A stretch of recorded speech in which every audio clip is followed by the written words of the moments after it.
very interesting. But, you know, you could be having hits of up to 10 million people a day hitting your website, and that can get pretty expensive. What is your business model? Well, Shuru is a nonprofit, and our objective in any sort of revenue collection is to cover our costs and to cover, you know, sort of basic additional research and development of democracy-enhancing projects. At the same time, we do have a business model, and we do expect to be, you know, after an initial stage of development,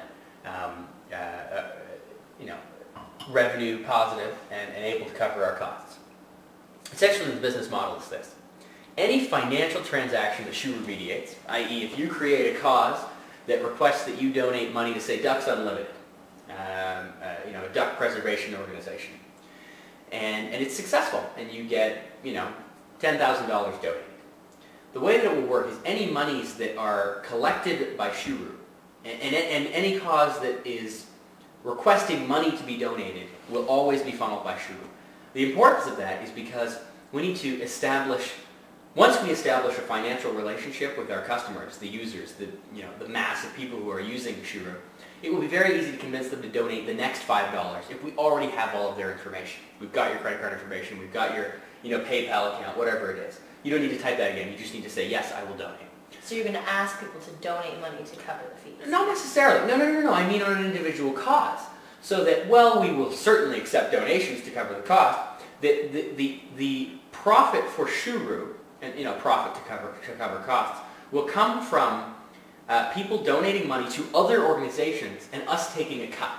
Now, that sounds pretty serious, you know, us taking a cut. But what you must realize is that in the fundraising world, the costs of non-profit organizations to raise money are actually quite obscene.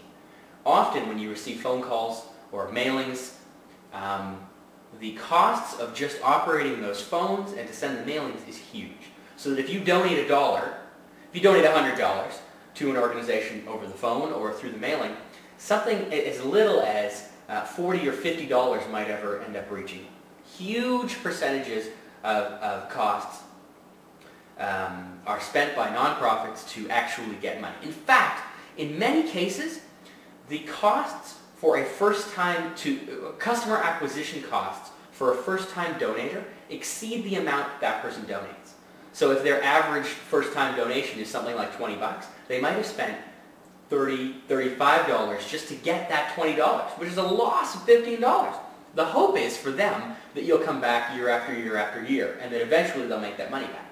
With the Shuru model, especially because of the massive volumes that we're going to be dealing with, we're talking about, you know, potentially hundreds of thousands or millions of users donating, you know, millions or tens of millions of dollars. This is a large amounts of money. And so we can take something as small as 5 to 10% and easily cover our costs and the costs of the financial processing, and be able to cover not only the costs of that particular transaction and that cause, but to be able to cover the costs of our entire operation. We will probably operate our commission scheme, which essentially is what that is, on a floating basis. So that if we have a particular cause that is not collecting very much money, we would take a relatively higher percentage. So that each cause is essentially a break-even cause, with all causes splitting our total top overhead. At the same time, we expect the maximum to be collected on a per-cause basis to be in the 10 to 15% range in an industry where the average could be 25 to 35%. So by switching their fundraising activities from another organization to us, nonprofits will easily be able to make considerably more money that goes directly to the cause. Mm-hmm. And that's the business model. There are potential side revenue generating opportunities, such as political analysis and reporting. We'll be able to give sort of a longitudinal analysis of public perception in a particular geographic area about a particular issue that could be very, very valuable in the political world, or we can sell advanced reports to that. And we haven't really explored that yet, but that is definitely an opportunity. We will have a great deal of information about what people think and where they live, and their, you know, concern about particular issues. And Depending on who we give that information to, I think that there are or are not moral issues. I think if we provide that information to government at a very low cost, that is absolutely a good thing, because essentially it's expediting the feedback process that exists between the government and the citizens. So in the Shuru system, essentially what we're hoping to do is get the citizens to pressure the government into taking more positive action. If we can skip that entire step of the citizens communicating with the government, and we can issue reports directly to government, here is what people want, then that may expedite that entire process.